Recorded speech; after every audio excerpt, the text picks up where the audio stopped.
Welcome back to episode 3 of Low Tide. Hello there, mates.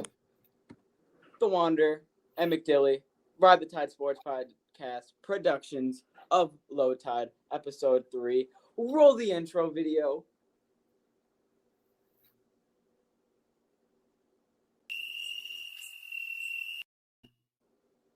Roll the intro video. Yes, sir, baby. Low tide, low tide, low tide, low tide, low tide.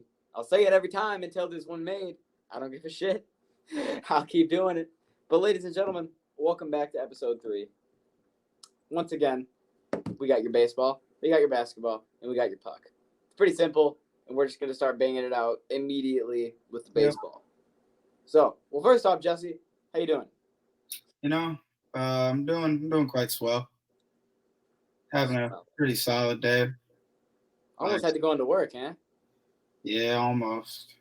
Dodged that bullet. Yeah. Swerved away from that one. We almost lost you for a second. Almost had a me and Nikki. 47. That would have been interesting. I almost got really excited. I was like, okay, this could be a very, very interesting podcast. But then you came back, and I was like, all right. But going right into baseball, we are starting off with a couple eliminations, starting with the San Francisco Giants. And with the San Francisco Giants, I only have one question for Jesse. I'll let you answer it first, and then I will give my take. Last year, was that shit a fluke? They choked this year. I don't think last year was a fluke. I just think they played like shit this year. That's what you think it was? Yeah. Okay. I think that last year was a fluke.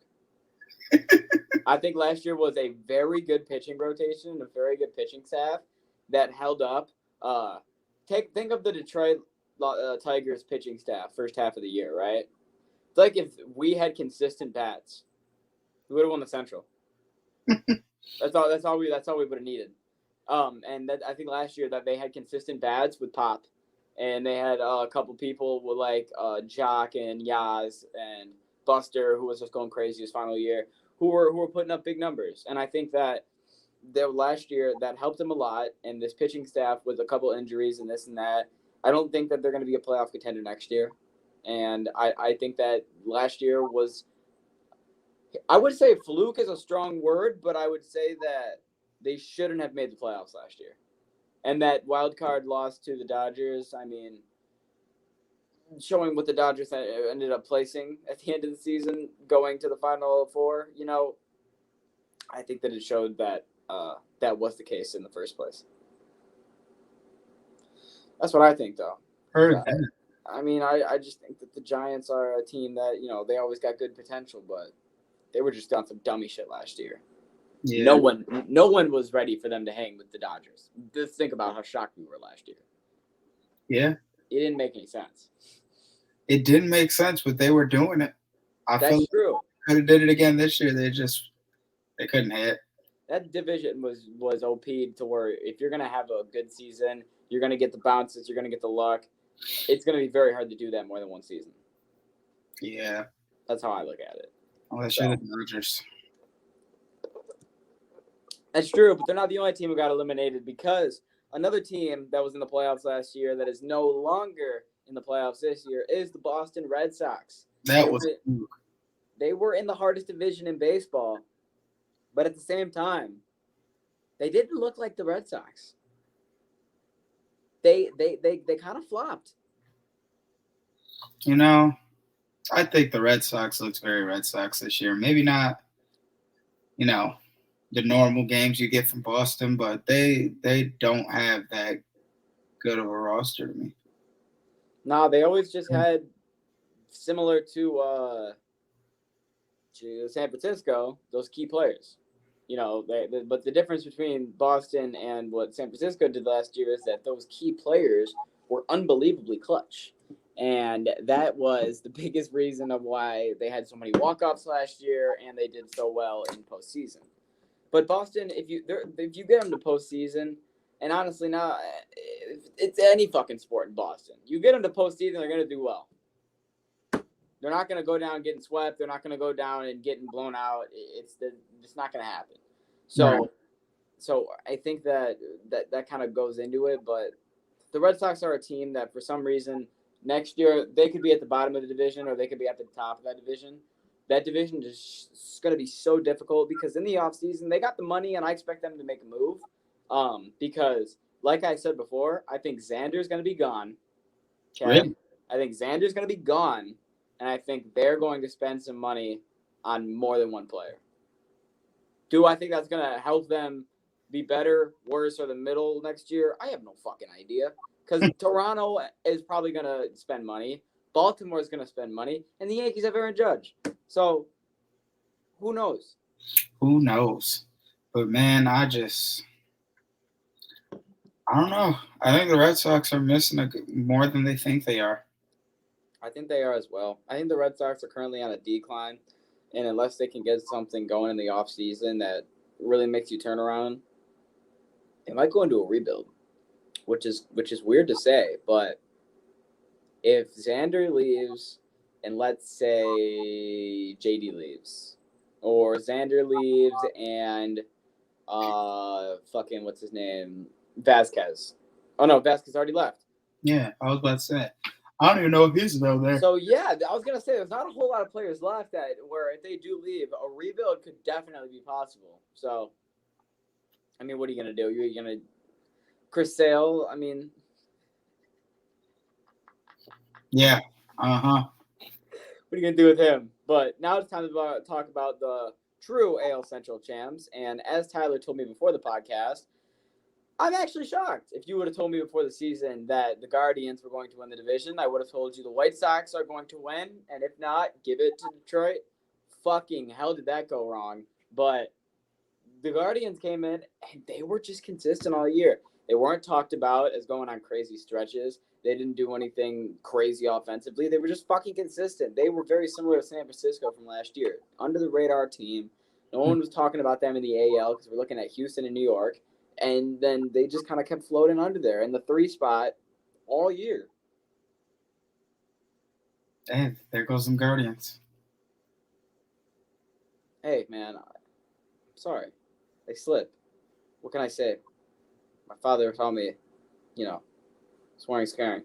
But, anyways, next thing we will get on to is the Yankees, who have clinched the division. As Dylan's brother, I can confirm that is a fat lie.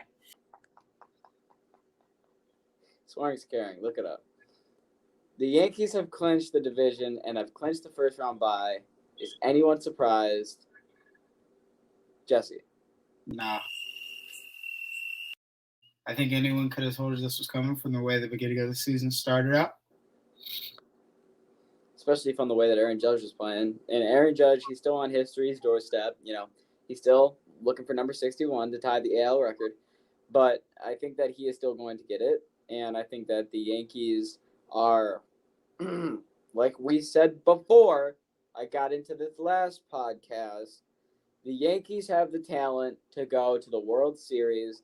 The Yankees also have the same liability about I can see them losing first round ALDS. Judge can't slump. When you have the numbers that you have on this team, it's not like when Miggy had Triple Crown 2012 when he was surrounded by fucking Austin Jackson and Prince Fielder and the fucking, don't even get me started on the pitching staff with Scherzer and Verlander and all those dogs. He is a sole man out there putting the team on his back in RBIs average and homers. So if he slumps, he gets injured, like we said, God forbid anything happens to where he's not there or performing like the Aaron Judge that we've seen this regular season, the Yankees are fucked. Yeah. And that will be the last hard F-bomb I drop, but I just needed to say it like that. Yeah, the Yankees really do need Judge to be playing like himself. He doesn't even look like he's going to get to 61 the way he's slumping. No, but you know what's crazy is that you can't even really call it slumping when yesterday he got walked 4 times in Toronto. He's sitting in Baltimore. Fans are trying to see history. okay, maybe if history's not going to happen, can I see him hit? He got walked 4 times. The last time he got walked like that was his fucking rookie year when it was towards the end of the year and it was the same boat. People were like, I'm not pitching to him. We're not even in Yankee Stadium. Nope. Hey, Dylan, you remember when Cabrera was trying to hit 500 and Dad went to game after game after game after game? Yeah, I was with him for most. Could you imagine doing that and then seeing him get walked 4 times? I'd lose my fucking like doing that with Aaron Judge, doing the same mind. thing, going game to game to game, and you know those tickets are more expensive. I would lose my mind. My patience would just be going absolutely out the window, and I would be doing what all the fans at the Rogers Center did the other day, and that would be to boo. Yeah, that's what I'm thinking. Shit, whack. Because, yeah, you're going to be pissed, and even though you're going to boo your own home team, they weren't booing the Blue Jays. They were booing the fact that they got cheated on history because the Blue Jays were being pussies. Mm-hmm. And, I mean, at the same time, you have a right to be mad about that. But now it's time to talk about the NL East because the NL East is getting fun. Tyler actually put out a tweet that if you go on Ride the Tide, at Ride the Tide 586 on Twitter, you will see he asked who's going to win the NL East, that being the Mets or the Braves. So, Jesse, let's talk about it.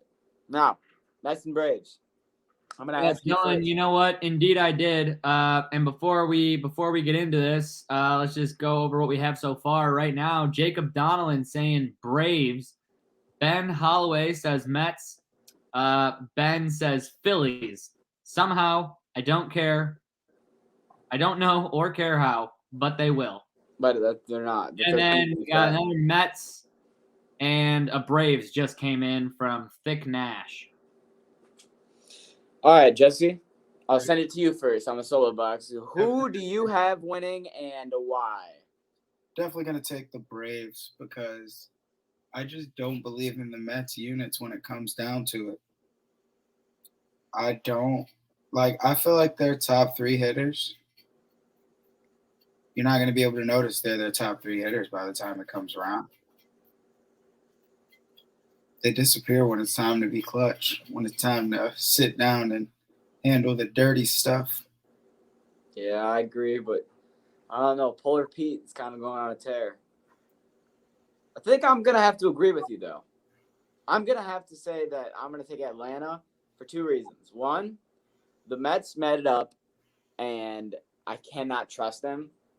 I think seeing them in a wild card spot is where my heart just truly believes that they're going to lie. And then when it comes to Atlanta, last year, let's not forget what they did. First half of the year, they looked like a 500, if they hit the wild card, we'll be lucky team at best. Then second half of the year, Atlanta went on an absolute tear. The momentum in September and August was all the way turned up, very similar to this year. I think they will take the division, and I think that momentum will continue to be on a 10 going into the playoffs. I think that's exactly what they're going to do. And I think Atlanta's going to be another team to come in, and it's going to be hard for them to beat. But you know what's great is that the Marlins are playing Atlanta, and they have sent out this for all of their fans that are attending the game. It says, calling all Mets fans, for once, cheer on the Marlins. #BeAtlanta, October 3rd through 5th. So while a hurricane is going on, please get them from New York. And if you're by, come to our hurricane and into our stadium to root strictly against it. Here's what's fucked. You'll get a lot of New Yorkers that would do it. Just to root against the Braves. And at the same time, Miami's attendance is so low, you're finally going to get a good amount of people in there. Not wrong. But What's your take on this, Jesse? It's not like Florida people aren't going to be there. Everybody's going to be there. Mets fans will show up. I think they will, 100%. I think that this is not a bad idea, except for the fact that the climate conditions that are happening right now are happening, but you can't exactly control that. You know, I hope that everyone is safe and that, hurricanes just won't say that, But we got to continue in Miami and talk about Don Mattingly, because Don Mattingly will not return for the Miami Marlins in the 2023 season. He's going to step down, and there's one thing I just want to say, and I don't know why, I don't know how, I'm not a psychic, but I got a kick. He's going to go to New York.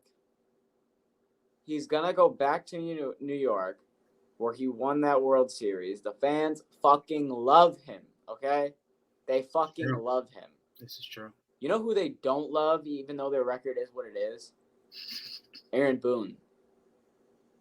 I am 100% sure that if he does coach again, it will be Yankees, or you will see his ass sitting next to maybe Joe Girardi on the Fox broadcast. Are you telling me that if Aaron Boone wins a World Series with the Yankees this year, they fire his ass? I do not believe they will win a World Series this year. And if they do win a World Series, that. Hey, listen to what I said and respond to what I said. If they do win a World Series this year, Mm-hmm. no.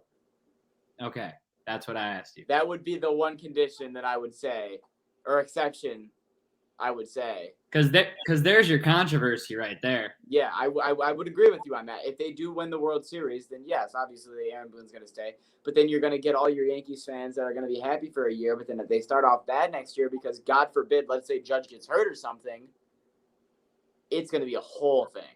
Hey, I think that if Judge got hurt, though, they would not blame it on Boone. Because why? You can't do that. Well, you need more than one. You need to be able to rely on more than one guy. At Detroit Tigers. Well, we don't have anybody. But Look like it. staying on the Mets, speaking on the Mets, just continuing that topic of Polar Pete, he hit his 40th home run and breaks the franchise record because he is, and I want to just make sure that I get this fact correct, officially the first player in Mets history with multiple 40 home run seasons. And at first, it kind of surprised me. I'm not going to lie. Because I thought more than one 40 home run season, you would have thought with the amount of great players that have played for the Mets that it would have happened by now. But then you also got to think about the fact that when it comes to the Mets, how many years are they good consistently? Like, for more than one really good year. Probably 2 to 3 at a time at max. Yeah, so this probably doesn't occur really that often, or an occurrence where someone's having a big year and then another really big year. And the last player I saw do this that was in my generation was David Wright, and he was more average than anything. So I would have to say that shout out to Polar Pete, breaking a franchise record, 40 homers, and I got to be honest, I don't think this is the last time in his career he'll do it. Probably not. Nah. He likes running for the What do you got to say about this, Jess? I love it for Pete. He's probably one of the shining moments the Mets have had in a bit of time by now. I agree. He's got to be the brightest spot in that lineup for sure. Yeah, Lindor's gone downhill faster than I've seen in a while. God, I'm not going to lie. People looking back are going to say that, and I don't know if it's too soon to say this, but I think that a lot of people right now, if the season ended and his career ended right now, they would say going to New York was a stupid decision and strictly money. But at the same time, it's only year 2, so I don't want to dog in him like that. But how many years am I going to fucking give the guy? 2, I feel like that should be the most. But it's time to bring on a happy note. We talked about on the last podcast on Monday how Albert hit number 700. We absolutely love that. That's a big deal. And I'm going to talk about it one more time because we're probably not going to see this for another decade. I'm going to be honest with you. There's only 4 people in this club in the history of baseball, and there's a reason for that. Albert hit number 700, and I absolutely am so happy for this man. We're so happy that he got it. But Albert not only got number 700, but he is currently the only person in the MLB that's currently playing that has 700 home runs, right? And then the second most player is Miggy, who's currently playing, with 504. And then the third current is fucking, oh my God, I had the stat, Matt. And then it's Nelson Cruz with 420, right? Everybody else after that is under 250. But also, you got to factor in how old is Miggy and how old is Nelly Cruz. No one's going to be getting to fucking 700. Sorry for swearing again. I'm really trying. I just want you to know that I am. Gone forever, Aaron. 700 is such a, I'm just trying to point out that 700 is such a rare occurrence, and like this happening is such a big deal that big props to Albert. Yeah, we won't see 700 till like 2030. Yeah, seriously though, this is at the earliest. Something you get to see. That'd be impossible, almost. What is it called every 20 years?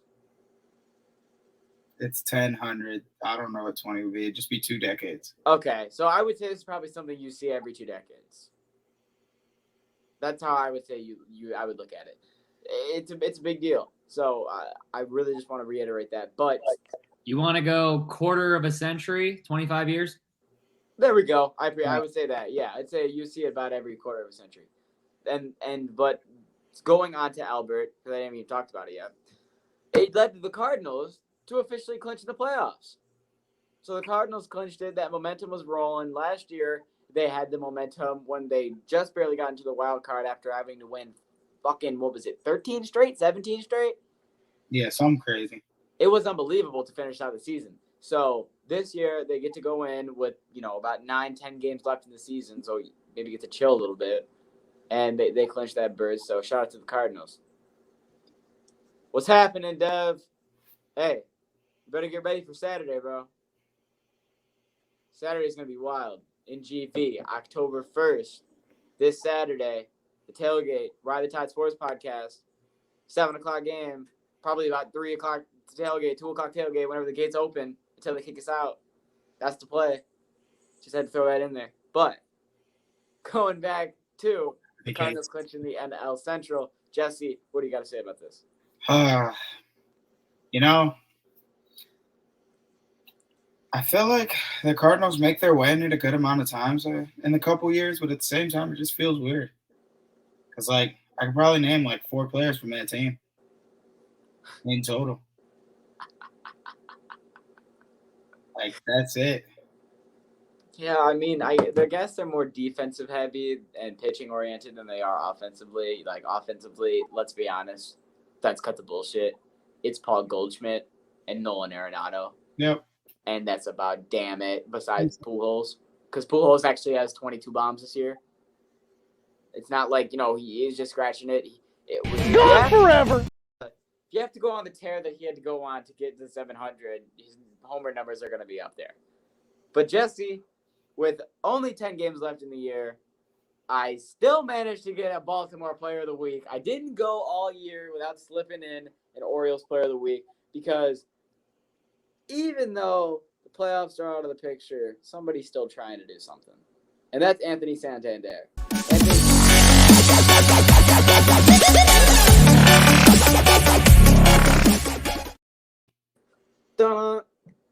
And Anthony Santander has 3 multi-homer games in his last 5 games. He has 4 homers in his last 2 days, and he has been going on an absolute tear. Jesse, I know you got to say something about this because you love your Orioles. Yeah, he's lighting up a little late. Little late. Maybe you could have played like this against Detroit. We'd still have a shot. But it's nice to see. Yeah, I think we do love to see it. And once again, I'm going to read off the numbers. He had 8 hits, 6 home runs, 9 RBIs this week, 276 average, 323 OBP, but that slugging was a 931.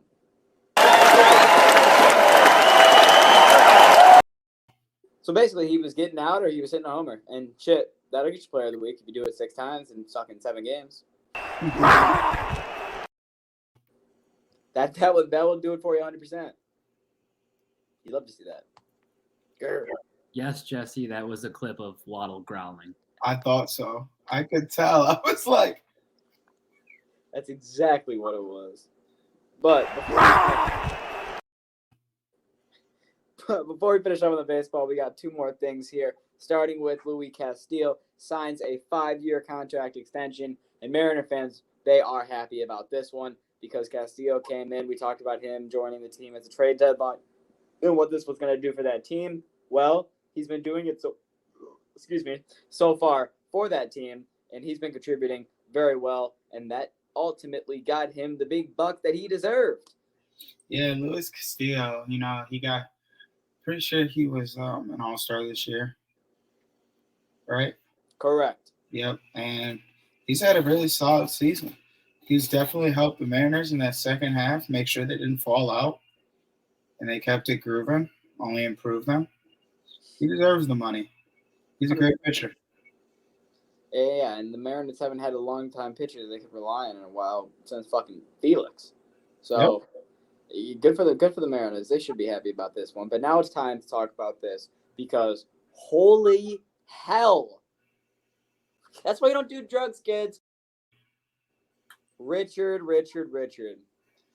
Blyer, pitcher for the Miami Marlins, has never had a balk in his career until 2 nights ago when he balked very badly.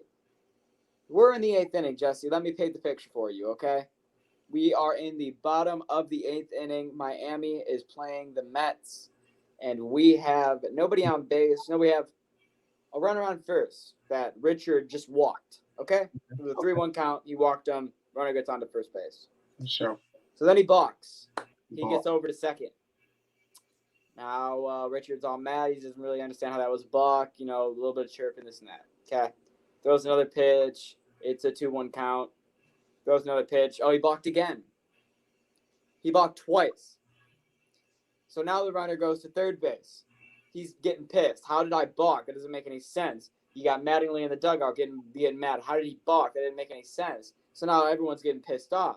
Okay? Runner on third. 2 outs. 3-1 count. Jesse, I'm just going to ask you. Does he A, walk him? Does he B, throw a wild pitch? Or does he C, balk him for the 3rd time? 3-time balk. You're damn right he does. He balks for a 3rd time in the same at-bat on a 3-1 count. Run scores, and he balks 3 times in 4 pitches. Comments? Were they actual balks? Yes. Dang. That's a sad way to ruin your streak. Stinker of the week. Come on now. Stinker of the month. Jesus. That is horrible. That is horrible. I feel like you rarely hear about balks. To do it 3 times in 1 inning. It's just 3 times in 1 plate appearance. Yeah. He balked on 3 pitches out of 4. How do you not correct yourself the 1st time? The 2nd time, you do it a 3rd. you do it a 3rd. My gosh. I would have lost my mind if I was in the infield or the outfield. Lost my mind. But that's Miami Marlins season. Sorry, Ty. This year was rough for y'all. But there's always next year. Now, that's baseball. Let's go to basketball. We got a pretty good amount of basketball to start with. So, LiAngelo Ball. Let's get right into it. This is probably the 6th time he's been mentioned on the podcast. No, I'm just bullshitting you. It's probably about the 3rd. But still, we're giving him another round in Charlotte. Same situation as last year. We're going to see LiAngelo signing a non-guaranteed deal with Charlotte. Jesse, I got one question for you, and you probably already know what I'm going to ask. Is this finally when he stays? This is the time. This is it? This is it. Tell me why. Right here. He's going to show that he is not the only ball brother who can't ball. He is going to prove that he is the oldest and can hoop with them too. And he is finally going to average like 8 points off the bench. I hope he Those 8 does. points. I hope he does, Well, bro. I'm so worried he's not gonna. Nope, he's gonna stay. I feel like it's the same song and dance with this dude, bro. Not this time. Yeah, He's maybe Miles this being zone. gone. Maybe Miles being gone helps it.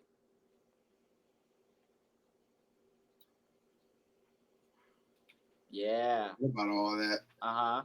Because Miles is no longer on the team, so you're gonna need somebody else to help Melo. Why not his own brother? You need a duo. Yeah. Might as well put his brother on the court. Jeez. That's what I think they're gonna do. But I got something to do. I got something to ask you, Jesse. What the hell are the Mavericks doing? See how I changed that?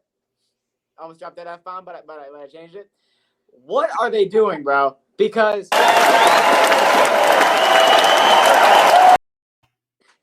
thank you. It was very hard for me, but I was able to do it.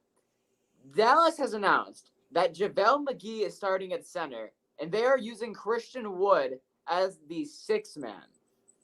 Why? I don't have an answer for you, Dylan. Like, see Wood on the court with Luka, that's the whole point. You'd think that was their point, but no, they just wanted him to be a really good sixth man. No, that's not his job. That's not what he is. You're telling me that he's a sixth man and JaVale is not? Get the hell out of here. That is a joke. I don't think JaVale should be starting either, okay? I need you to shed some light on maybe why, because I got nothing.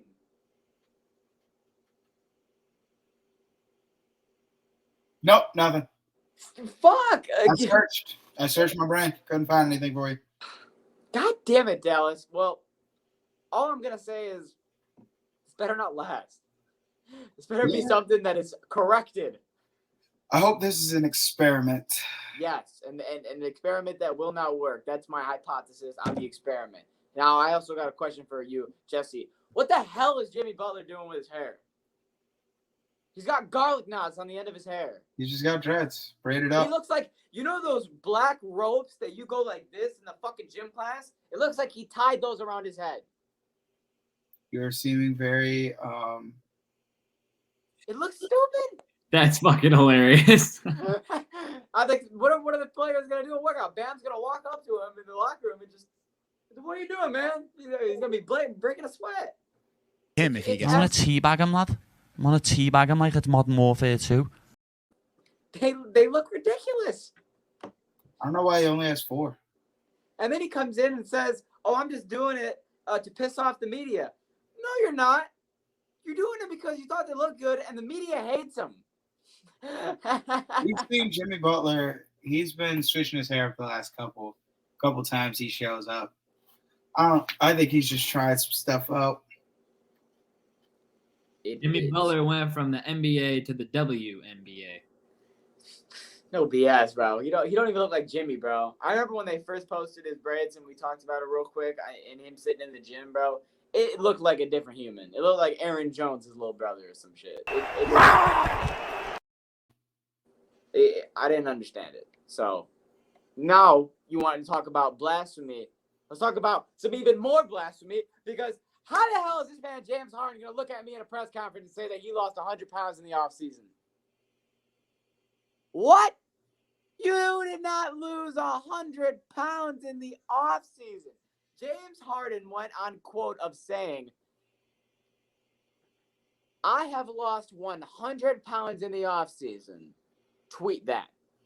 And for those of you who can't see visually, just take my word for it that Joel Embiid's facial reaction to when he said it shows what we were all thinking, because He didn't lose no 100. You didn't lose no 100 pounds. You didn't cut no 50 pounds. He might have got 25. I'll say maybe you dropped. I was going to say 30. I'll say maybe you dropped 30. You didn't cut 50. Don't sit here and tell me you dropped 100 pounds.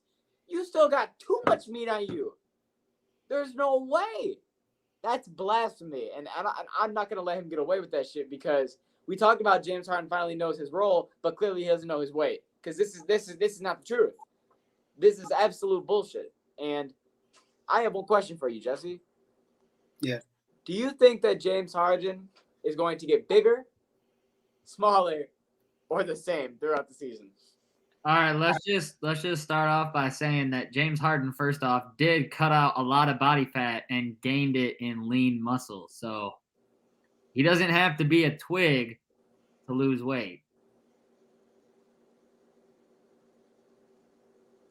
We just said he didn't lose 100 pounds, we don't think. No, I know, but Dylan's like, you still have meat on your bones. Well, no shit. He's a professional athlete. He can't just. No.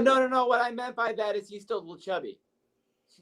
He's still got a little chub on him, but I didn't want to call him fat because he's not fat. But he's still got a little chub on him. But in that press conference, he's still sitting out with a couple gaps in his tummy, couple lines, couple loops. But I mean, he's not. What do you call it? Rocket James Harden before his final year. Because to me, that was still better shape than this in terms of conditioning, cardio, all this and that. The only thing about James Harden, and we talked about it a couple weeks ago, that's different is his muscles. He doesn't look like he's putting on some muscle. So good for James. How can you tell that his stomach is? No, Todd, did you watch the full press conference, the 5-minute video? I don't know, like what you think you're seeing on his stomach if he's wearing a jersey. When he stood up? Okay, because I'm over here like, what is? Yeah, I'm saying it wasn't. I'm saying watch the full video when he stands up at the end of the presser, not when he's sitting down the whole time. I didn't know that you had the fucking spare time to watch full NBA press conferences nowadays. It was only a 5-minute clip on Twitter. I just clicked on the clip. But speaking on the other end of the spectrum of someone that actually does look in phenomenal shape, and if they may say that they lost like 40 some pounds and absolute insane muscle was added on top of them, I would say I agree, because Jesus, did you see Zion? Listen, Zion's called himself Naruto, and for those who don't know, that man was like the weakest man from his town, it seemed, and then all of a sudden he was dummy strong, and man had a full transformation. Grew like 1.5 feet. That's what Zion did. Zion had a complete transformation. Man's leveled up in the process. I don't know what his trainer put him on, but he gave him the right regimen. Zion looks like a whole nother person. I can't believe I'm saying this, but he actually looks bigger. I didn't think that was possible. I thought he was at max. Nope. Now he looks even scarier. And we talked about that trio in New Orleans. I didn't know we were going to have this trio with Zion looking like that. Yep. He didn't miss that time for nothing. God, I hope he stays healthy. I'm not going to lie, man. He'll stay I healthy. really hope he stays healthy. Because I really want to see that trio dominate. His one issue. He fixed his issue. He only had one issue. He had the Shaq problem. That's true. I agree 100%. Mans is doing well. Jesse, is there anything else you would like to add before I close this pod out? No. We've covered everything. I don't think there's anything else that people need to know other than the MLB season only has about 8 games left as of today. So you know what that means. Next time we're on the podcast, a week from today, that means that we are going to be looking right into the postseason. We'll be having a lot of matchups set. We'll be having a lot of clutch games to determine who's going to be placed and where. It's going to be big. So make sure you tune in next week, next Wednesday, for another episode of Low Tide with me and the Wander, a.k.a. Jesse. If you want to see the regular podcast, that schedule is not going to change. That will be this Friday and next Monday, where you will get all of your football news. Then on the following Saturday, on October 1st, this Saturday, Grand Valley. We will fill you in more on Friday, but it's going down. You're going to want to be there. You're not going to want to miss it. You're an idiot if you're not there. Ladies and gentlemen, if you want to see us on Twitter, Instagram, that's at RabbitTide586. I'm McDilly. That's the Wander. You all have an absolutely phenomenal night. Peace!